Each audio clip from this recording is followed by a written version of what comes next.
This episode of Where Did the Road Go is brought to you in part by our Patreons. If you want to become a patron, go to wheredidtheroadgo.com. And now our show. Transmission start. Welcome to Where Did the Road Go? Join us as we wander off the path and explore lost history, consciousness, the paranormal, unexplained mysteries, alternative thought, and much more. We are present on the web at wheredidtheroadgo.com.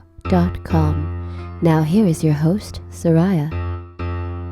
Welcome to this edition of Where Did the Road Go? This is kind of a extra show that I'm throwing in here due to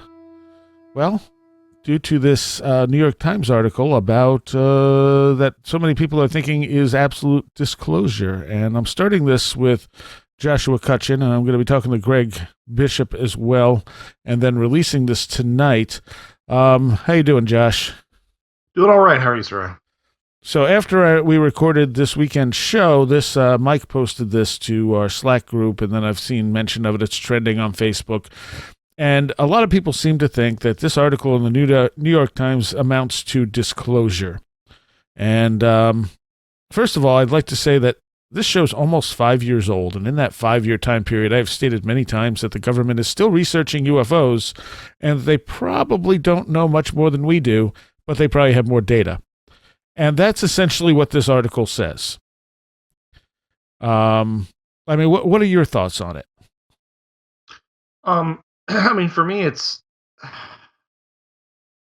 was sort of a the story has failed to spark interest with me, I guess. And it's not just because of my own personal views on the subject, but to me, it was one of those things that I saw it and was like, well, yeah.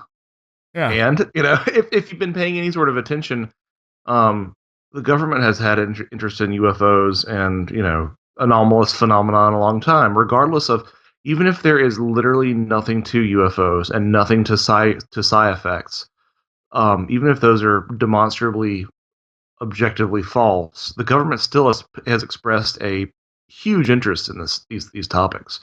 I suppose that it's significant in the fact that for all the normies out there, the people who aren't weirdos like us following this stuff, this seems like it's the first time that news like this has been told with a straight face, and having the names of some of these senators like Harry Reid behind it. It really does sort of validate it. I've read some conflicting ideas that these are sort of this is less about disclosure of extraterrestrial life and more about disclosure of a sort of a soft disclosure of a secret space program, is one of the opinions that I saw, which I think is pretty interesting. But I think people are really reading a lot into that to get that out of it. Yeah, I think it's interesting. I think that honestly, I think that my takeaway in looking at it that way is that there is some sort of ulterior motive to the timing of this release, and I don't know exactly what it means. It's interesting to me. I don't really know what this means either, but it's interesting to me that this announcement has come so relatively close on the heels of Tom DeLonge's announcement, because this is what it almost seems to me like.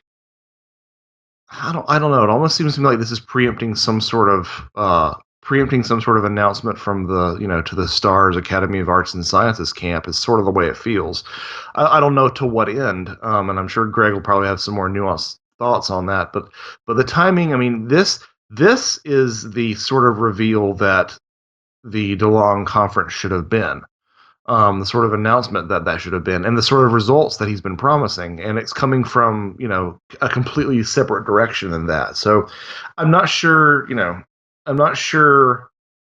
which of the two hands is the where we're not supposed to be watching. Which of the two hands is a diversion, but it kind of makes me feel like either there's opposing factions trying to release things at the same time, or one of these things we should be watching more closely than the other. Well, it's also, when you really break it down, what it is that Ted Stevens, Daniel Inouye, I don't know, the Hawaiian Democrat that supported the program, and Harry Reid earmarked money basically to go to Bigelow.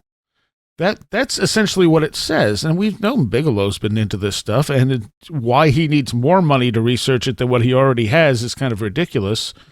Oh But yeah, why he needs our money to do it? yeah, yeah. But that's essentially what it is. This is not like a White House press conference where they're saying, "Hey, we're being visited by something we don't understand" or whatever. And they release these videos of these jets, chasing unknown objects. We know this has happened for years. This is not new. Like you said, the big thing is they're not ridiculing it. They had a quote from Sarah Seeger, who's an astrophysicist physicist at MIT, saying, when people claim to observe truly unusual phenomena, sometimes it's worth investigating seriously. Then she added, what people sometimes don't get about science is that we often have phenomena that remain unexplained. And she said that not knowing the origin of an object does not mean that it's from another planet or galaxy. And that's, I think, what a lot of people are reading into it, that, hey, they're saying there's extraterrestrials here, and this is full disclosure, and it's not. It's saying, hey, some of our money went to Robert Bigelow and his UFO, research. Yeah, and like you said, that's something that, like, a lot of this has been old news if you've been paying attention. I mean, for the past, we've known about the whole Bigelow thing for so long, and I think the information in this particular release was alluded to in a Bigelow interview from about a year ago. So I feel like it's we talk about pareidolia in anomalous subjects as people like seeing Sasquatch where there isn't, or seeing some sort of light phenomena in the sky, saying that it's not really a UFO, it's a flare or whatever. Anyway, we talk about pareidolia in paranormal evidence, but we don't talk about pareidolia in sort of what we want to, in what we want to see. Like, I think there's such a thing as a disclosure pareidolia. Yeah. Like, I think that if that's what you're wanting to see, and if that's what you're anticipating, then yeah. To me, disclosure would be them coming out and saying, giving us something definitive, rather than just saying, yeah, we've been researching this stuff. We lied to you. We didn't stop researching. There's been groups researching it. We gave money to Bigelow to research it, et cetera, et cetera. And at the end, the last paragraph says, for his part, Mr. Reed said that they don't know where the objects come from. If anyone says they have the answers now, they're fooling themselves, he said. We do not know. Yeah. And it's like, okay, so that's pretty much what I've been saying for the last 5 years, is that, they're looking into this and they probably don't know more than we do. They just have better, they probably have more data. Well, it's take out your highlighters class and highlight that portion 5 times.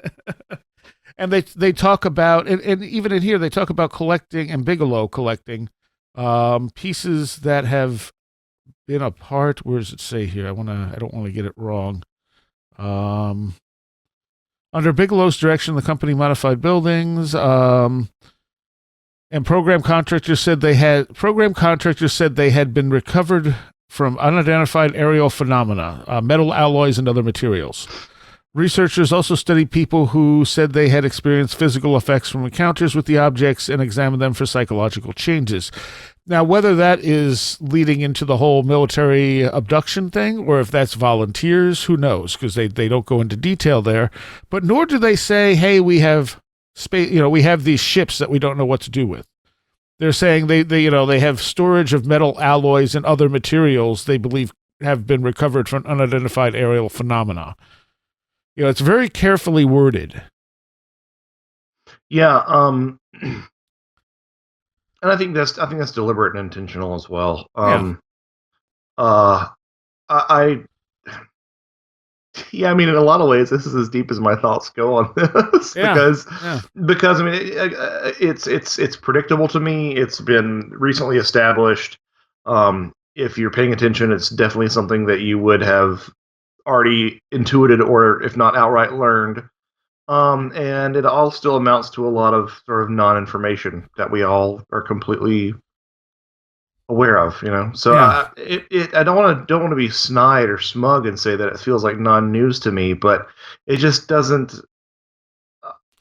It's not.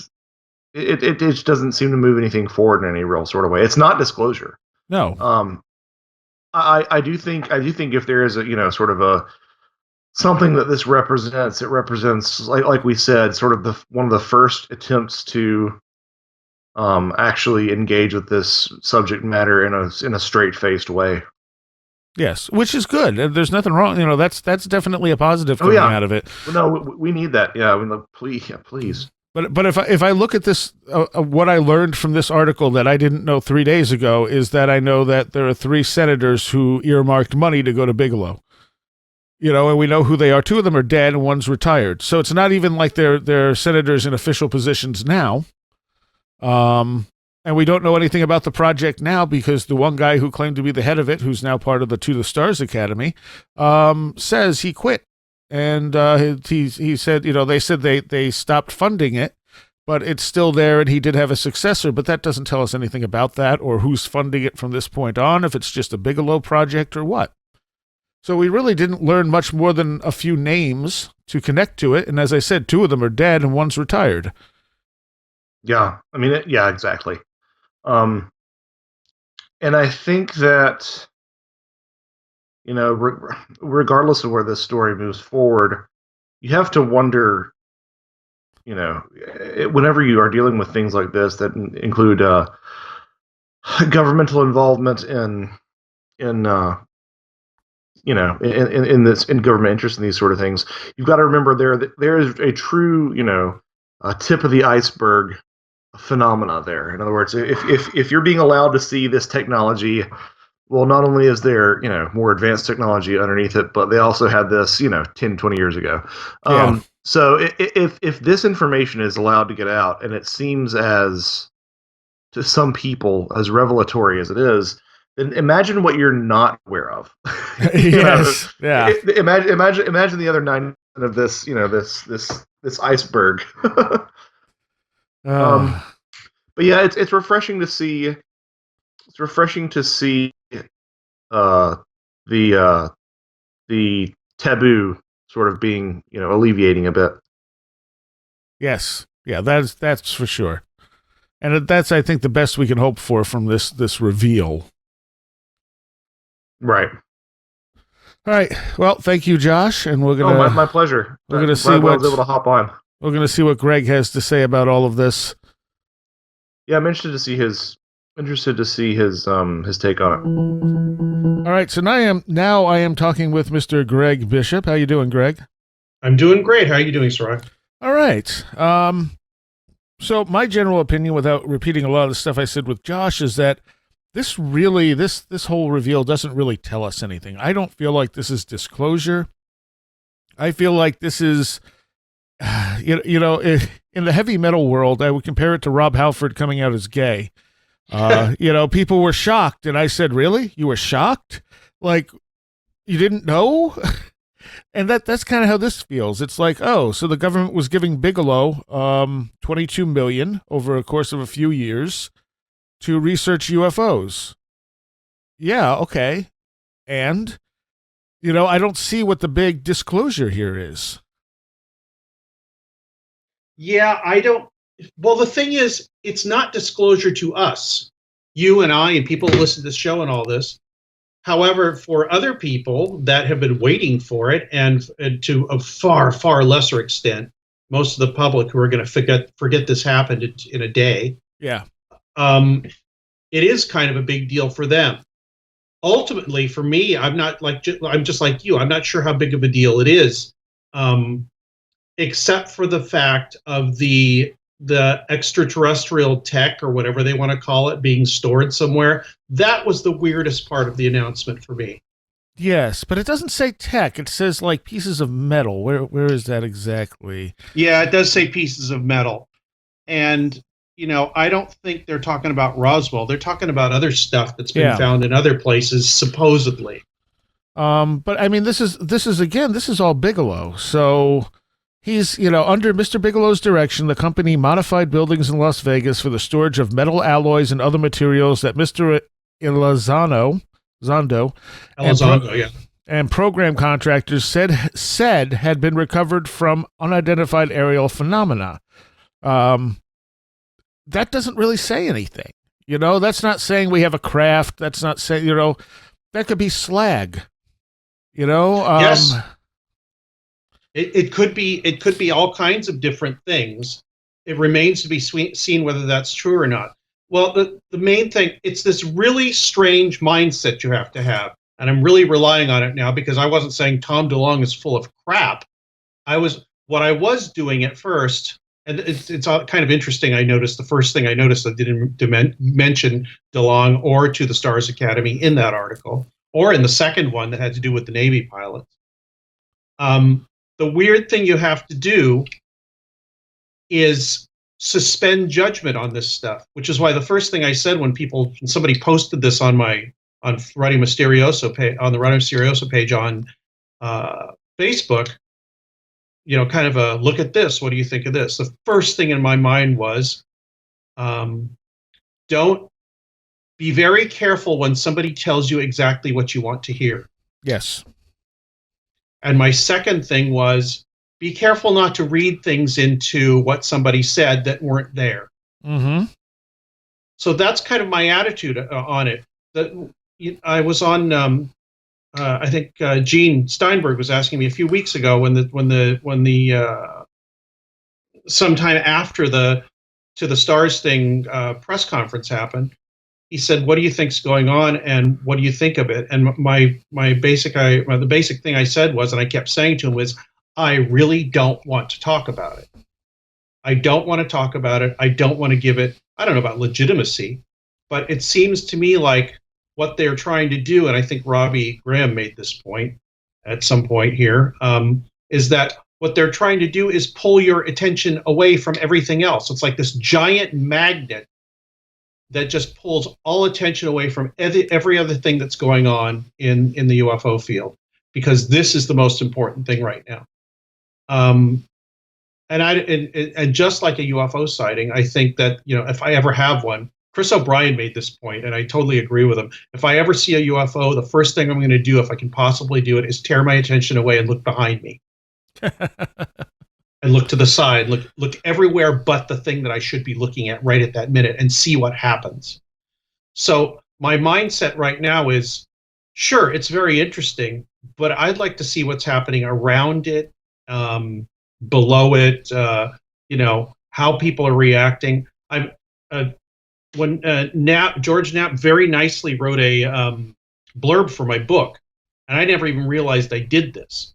But he's what he said, I think, was something like that. He sees me as somebody that just kind of sits back in the shadows, and then every once in a while says something, and just kind of sits there and watches and listens. And that's how I prefer to do it this time. I'm really interested in it, but I'm also really interested in how people are reacting, what happens in the next few days. And just like anything in the UFO subject, whatever people's predisposition is, bam, that's how they're reacting. Mm-hmm. I hate having a predisposition, which is why I actively fight having a predisposition about how I feel about this. I feel about 100 things about it, and some stronger than others, and I don't even know exactly what I'm feeling. But the main thing is, calm down, step back, listen, and don't get excited about it. That's my main thing. It seems to make any sense. Be interested, but don't be reactive and emotional. When I read it the first time, I was very intrigued because Mike Hughes said, "Oh my God, this is actual disclosure." And I know I didn't actually read it initially because he sent that to me right as I was going to do my radio show, and so I didn't really have time. And I saw that Lavinda was posting about it, claiming, "Oh, here's disclosure. This is it," And I said, "Okay, I really need to read this."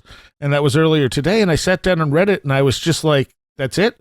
This is what you're calling disclosure?" I mean, because I read it a few times in a row, just in case I missed anything. But to me, it didn't tell us anything we didn't know, except for the fact that we now know the name of 3 senators that earmarked a little bit of money out of the black budget to go to Bigelow. Yeah, and 2 of them are dead. Yeah, exactly. One's retired. So this isn't like an official, it's not like the White House held a press conference and said, "Hey, UFOs are real and we don't know what they are." This is kind of like an after the fact of, yeah, we did this a few years ago. Yeah, well, I guess the disclosure is it's that the government is interested, and we know that they're interested. They have been, but yeah, you and I and most people listen to this show already knew that. Yeah. That this is what the aviary was about. It just didn't have any funding.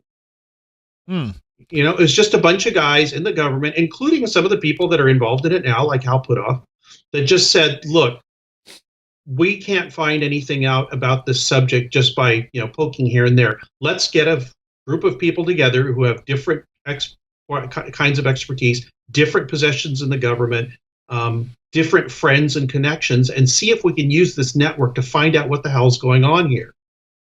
And after 10 years or so, none of them really found out anything that that they didn't know already. So they just kind of said, "Well, I guess that's as far as we can take it, and whatever is known is going to be out of our grasp." So the main part of it, like you said, is yeah, we know that the government's interested. Yeah, we know there's a real phenomenon that's not that is not explainable with current whatever technology, whatever you want to call it.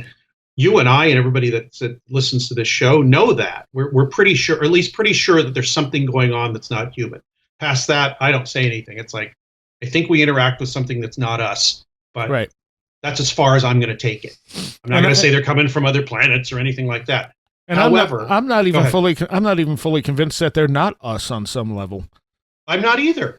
And that's the other thing. I've hung out with, strangely enough, Paul Davids, the Roswell writer producer, yesterday, and his reaction to it is, "God, this is great. It's disclosure."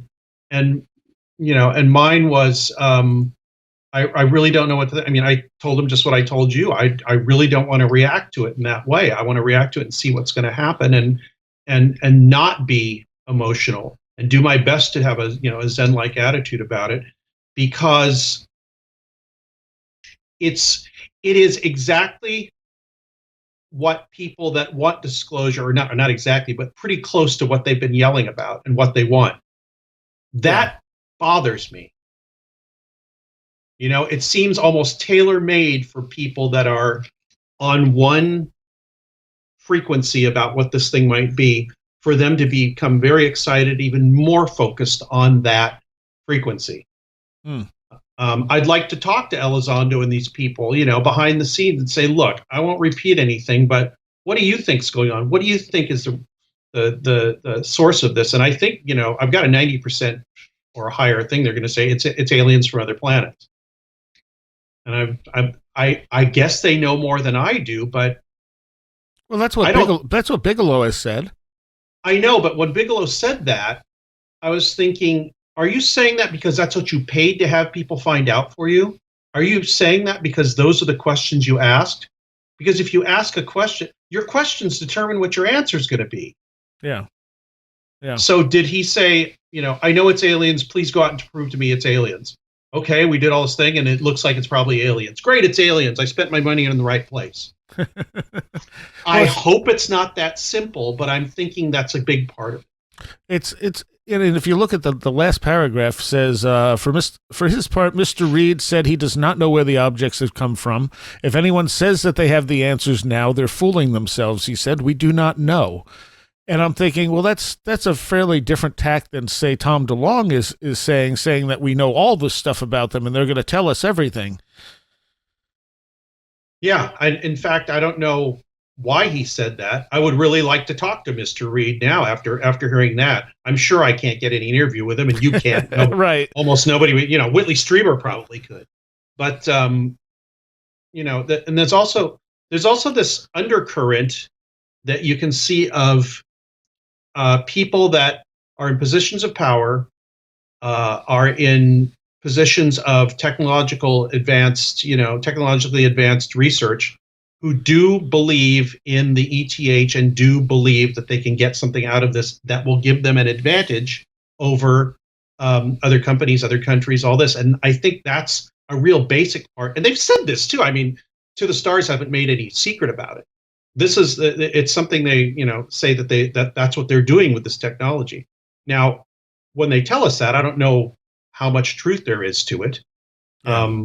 I think there may be some, but you also get the idea, and I've heard people talk about this too, is that there are certain circles of people that are doing things that have money that have completely different ideas about reality than we do.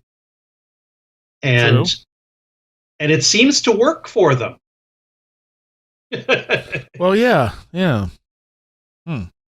Um, there was something else I was going to say about all this. The other thing is, could this be a cover up of what's literally a secret space program? Could this announcement be to dissuade people from thinking along those lines, and they'd rather have us believe there are UFOs and aliens than we have technology on this level? Yeah, I think that may be part of it too. When somebody decides to move in this direction and say, look, if they move in a direction where it's public and people are saying things that are on the record, I've got serious doubts that they mean exactly what they say, really, especially since, the 75 whatever percent of the people that are working for DeLong are all former intelligence. Right.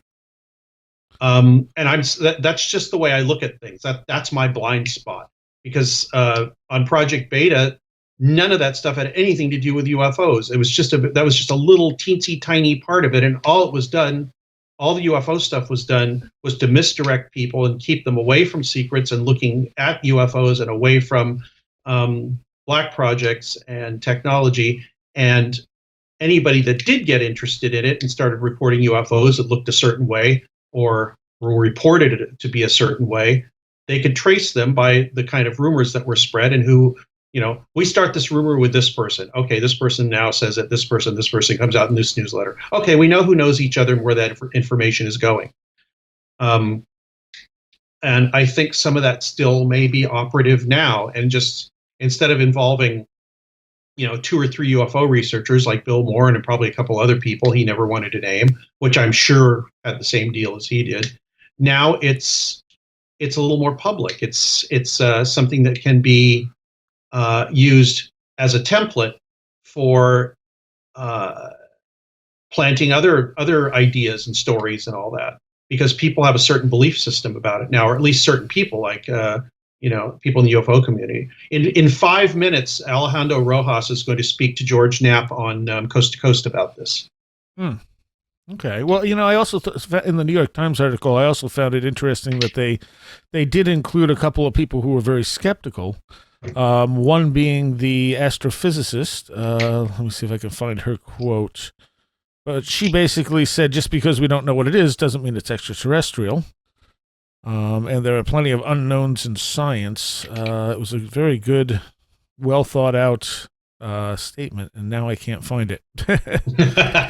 Was the other one James Oberg? I don't remember who the other one was. There was 2. The other one was someone who said, I wish I could find it here. Because it's not a super long article. No, it's not. I sped read it yesterday morning when it suddenly appeared on my news feed, and I went, what? So yeah, right when I woke up, because I'd been up working the night before. So I'm waking up at 10:30 in the morning, and I look at, I, like many people, I wake up and just go through my messages, and one of them was, hey, did you see this New York Times article? So that's what they've been talking about for the last few weeks. Yeah. It was hinted, I think, Grant Cameron, of all people, and George Knapp, and maybe somebody else was saying the New York Times is working on an article that's kind of going to be a blockbuster. And I think, well, that remains to be seen. And It kind of is. Whatever you think about it, it's kind of an elephant in the room. You can't really not talk about it, or not think about it, or not think about what the impact is going to be. I think it'll change ufology for quite a while. As far as the greater society is concerned, no. People forget about it in a couple of days, especially if, Trump fires Mueller next week or something. Right. And no, I didn't think it was a diversionary tactic so that other things going on in the government would be not noticed. That I don't think that has anything to do with it. I don't think it's enough of a diversionary tactic. No, not at all. It was Sarah Seeger, an astrophysicist at MIT, cautioned that not knowing the origin of an object does not mean it's from another planet or galaxy. When people claim to observe truly unusual phenomena, sometimes it's worth investigating seriously, she said, but she added, what people sometimes don't get about science is that we often have phenomena that remain unexplained. Mm-hmm. And I'm far more impressed. They have that video of them chasing the craft, which, I mean, we've seen stuff like that before. It's not like that was a revolutionary video. That's nothing like that's ever been filmed before. It's more just that they're acknowledging it. And there was the UFO Hunters TV show, which I didn't think was particularly good, but end of one of the episodes, they had shown infrared footage from a police helicopter, I think in Florida, that had an object following them that was only showing up on infrared. And the thing was very strange looking. It was kind of morphing as it followed them. And I thought that was way more convincing than the video these people have released. And this stuff it's new to, like you said, it's new to people who don't follow this stuff. But for everyone else, it's kind of like, yeah, we've seen this before. Yeah, I think that the difference they're trying to make is that this is something that's supposedly came from an official source and has some kind of sanction, and the government isn't saying it has nothing to do with us. But the thing is that because they want to they said nothing about aliens coming from other planets. They didn't say that. Right. No, they just said that so that's why I said about, being very careful about extrapolating information from something to conform to your expectations of what it should be and not actually what was said. And of course, people are saying, well, of course they wouldn't come right out and say it. It's like, what do you mean they wouldn't come? They didn't come right out and say something. They just didn't say aliens are coming to visit us from other planets and we better watch out. They didn't say that. Right. And it was James Oberg was the other person they quoted. Right. Who said that there are plenty of prosaic events and human perceptual traits that can account for these stories. Lots of people are active in the air and don't want others to know about it. They are happy to lurk unrecognized in the noise or even stir up as camouflage. He did say that he welcomed the research and there could well be a pearl in there. And I mean, that's not exactly a ringing example of someone saying, oh, look what they just revealed to us. It's he's kind of saying the same thing. It's not really anything. Yeah, well, Oberg would always say it's not really anything. True. Because he is a dyed-in-the-wool, I would say, fundamentalist skeptic, meaning it can't be, therefore it is not any. He wouldn't accept anything, even if it slapped him in the face, which is fine. But would he accept it if, like, the White House announced it? You know what I'm saying? Like, if there was a national press conference and people officially came out and said, yes, we've been tracing this stuff. No, we don't know what it is. Would he then be as skeptical, or would he be like, okay, well, if they're saying it, because this is not, like I said, this is not official. This is basically the reveal that 3 senators gave money to Bigelow. Yeah. That's all it is. And as you said, 2 of them are dead and 1's retired. So. Yeah, and it wasn't $22 million is a really, really, really drop in the bucket. Yeah. It's not a whole hell of a lot of money for the government to just squirrel away. And I think Reed did say it's like, well, it's what we call black. So they just threw some money at it under the guise of being prepared for any kind of aerial threat. Just happened to be unidentified aerial threats. Yeah, and I'm sure there are other programs in the government doing the same work that we will never hear about. No, of course, there's probably thousands of them, and probably lots of them that are doing things that would probably blow our minds when we figure out what the ideas behind them are. Yeah. Having to do with, having to do with some of the shit you probably saw in the Star Wars movie that just got released last week. I haven't seen it yet. Oh, there's psychic phenomena stuff galore in there. Oh, cool. Really great stuff. I mean, the tulpa stuff and things like that, which made me very happy. Nice. Now I'm looking even more forward to it. I've heard very mixed reactions to the Star Wars movie. People seem to love it or hate it. Really? Everybody I've talked to generally likes it. And the people that don't like it are nitpicky. It's like, I could nitpick all day at stuff, but I'm not. And I suppose I could nitpick at that, but it took me, the battle scenes are kind of interminable. And it's like, okay, here's another 300, ships all flying at the same time in fighters. And yeah. It's fun and it looks nice and all that. What I'm more interested in and why I like the movie Arrival is what is going on here? What is the deeper meaning? What is the deeper? And Star Wars is the franchise from the beginning has always had that deeper meaning of basically the Joseph Campbell hero with 1,000 faces thing. Yeah. Yeah. And that comes out very, very strongly in this new one, which makes me happy because the first one came out when I was a kid, and it was like a religion to me when it first came out. I've still got like lobby card sets from the original 3 movies that I bought when I was like, a little kid. Nice.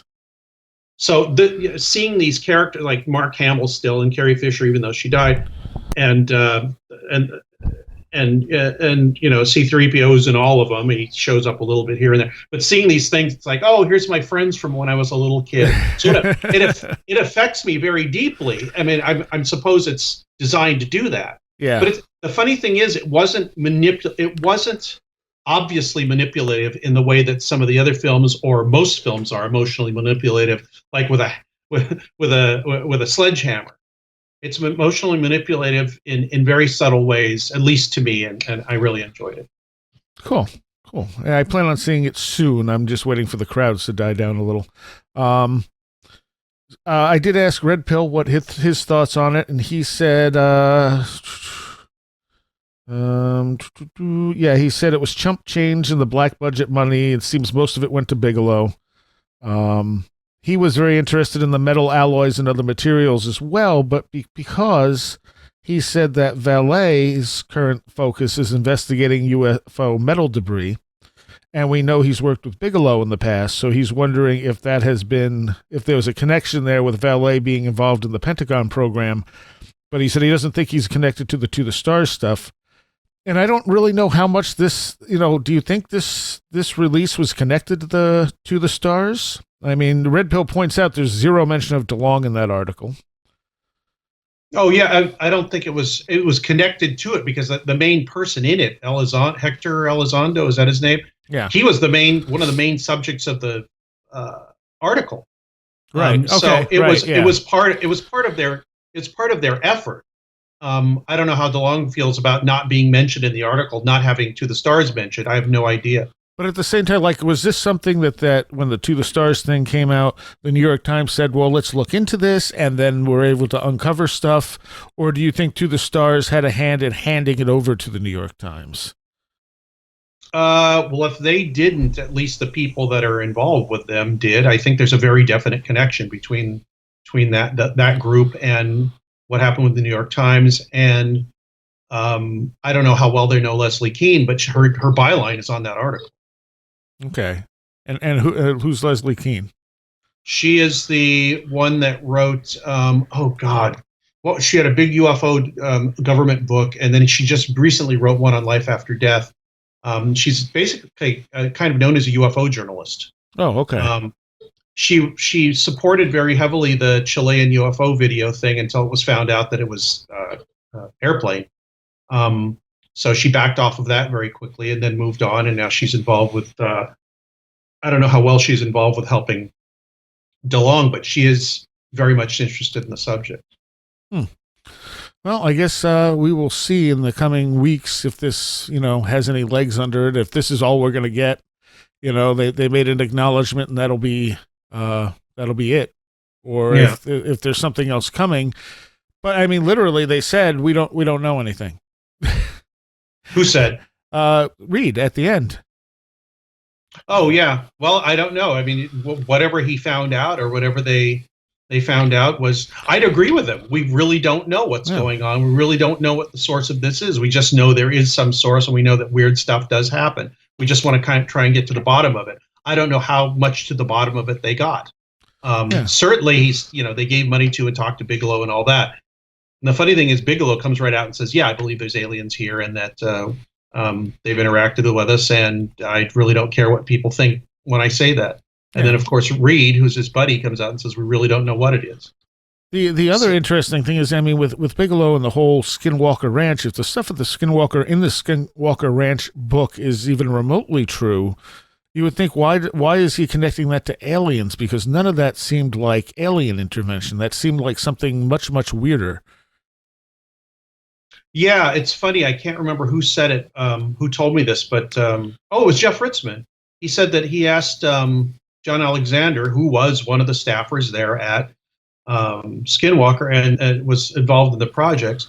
He said, what do you think it is? And he said, it's the trickster. Huh.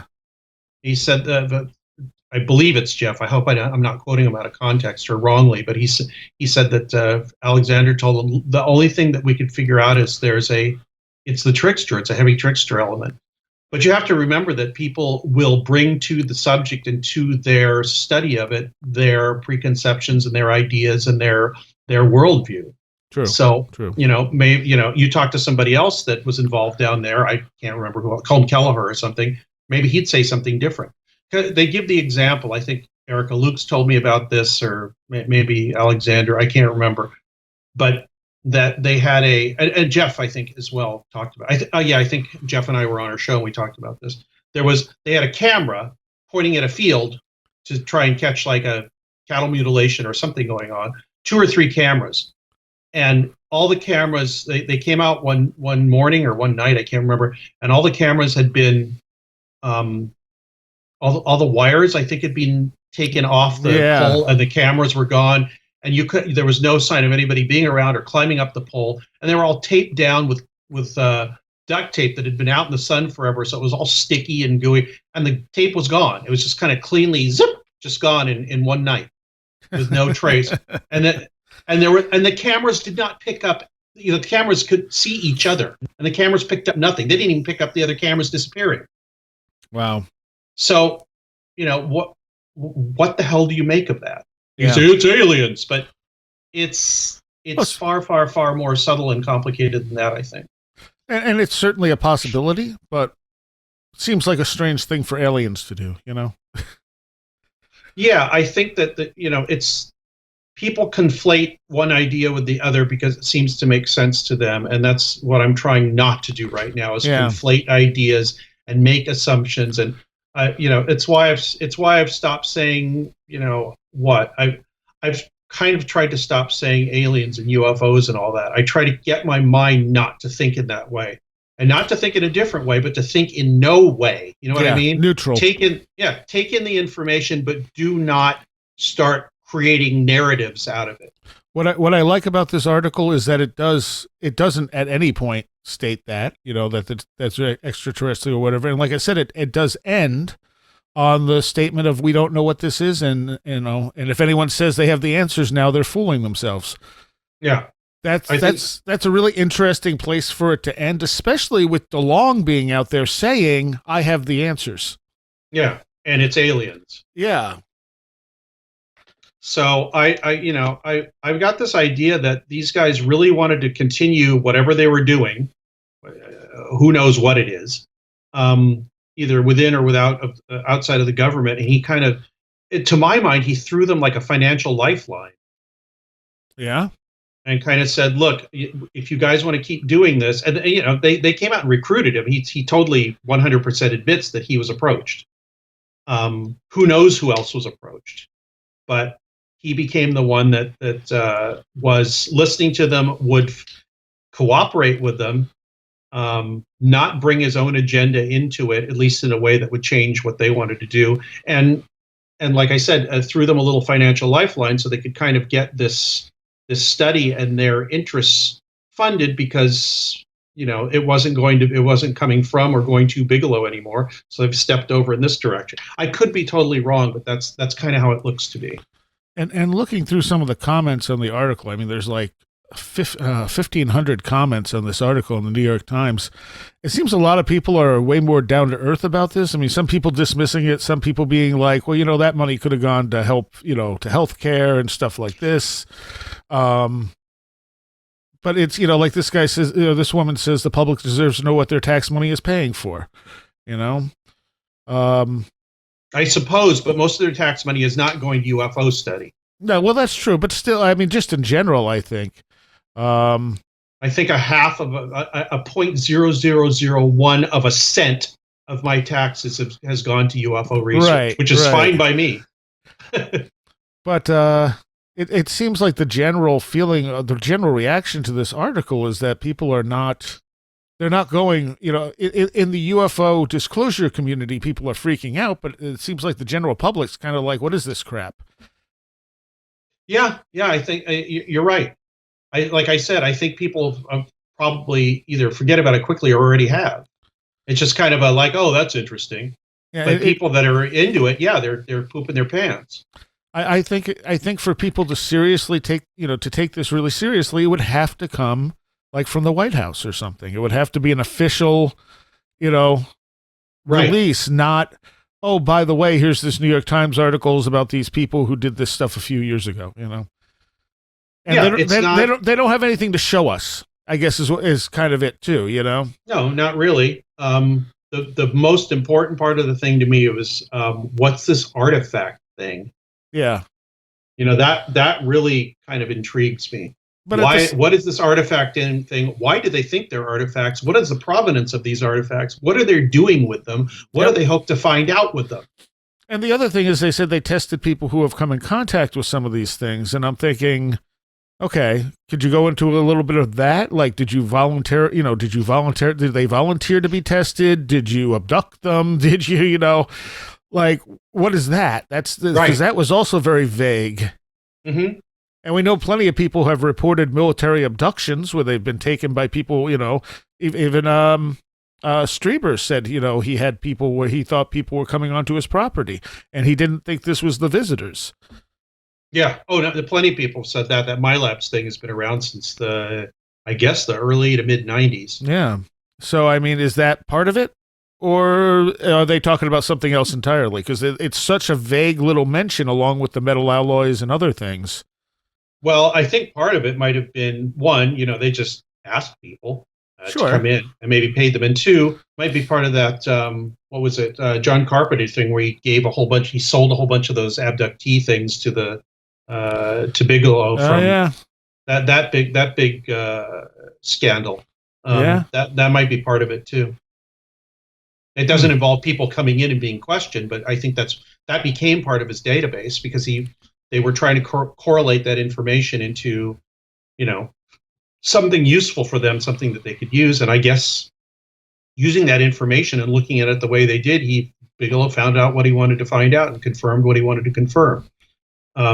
What's more, when you're spending millions of dollars, even if it's somebody else's money, to find an answer, you don't want somebody to find an answer that doesn't agree with what you wanted them to find. I know how rich people operate. If they're not getting their return on their money, they stop spending money on it. Because the exact quote in the article is researchers also studied people who said they had experienced physical effects from encounters with the objects and examined them for psychological or physiological changes. It helps if I read the right words. I guess NIDS did that. I mean, and so has MUFON, and so did APRO back in the day, and so have GAIPAN in France. It's just a standard operating procedure to try and figure out by the physical effects, can we figure out what's going on?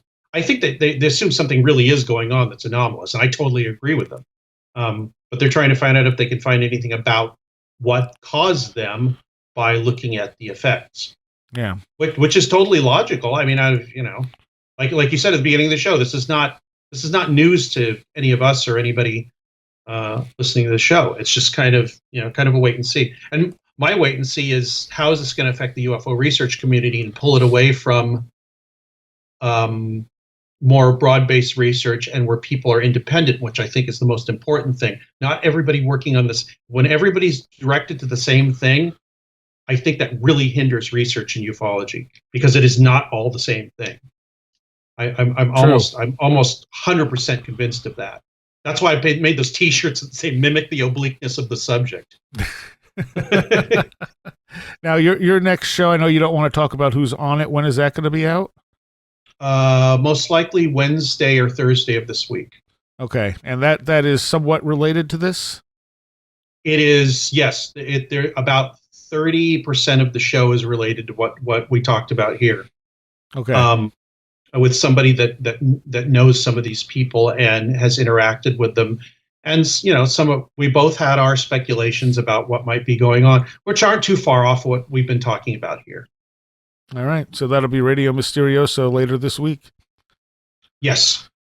Depending on a few factors, but mostly me listening to it and doing my editing and all that. And then for the next 2 days, I actually have to be stuck in one place for 8 hours a day with nothing to do except sit in front of my computer and edit. So it should be easy to get this thing out by Wednesday or Thursday of this week. All right. Well, thank you for taking some time to talk to us about this, Greg. Sure, I enjoyed it. I kind of thought I didn't want to talk about it, but as we started talking, of course, my natural, wow, this is fun to talk about comes out. So you're welcome. All right. Awesome. And a special thanks to our Patreons who are pledging at the $10 or above level. Roland Belstedt, John Eddy, Alfred Tuttle, Carla Mahoney, and Gabriel Zero. Thank you very much. You have been listening to Where Did the Road Go? This show is made possible in part from our Patreons, and we thank you and everyone listening for helping us continue this exploration of the strange. You can always find everything Where Did the Road Go related at www.wheredidtheroadgo.com. And thank you so much for your support.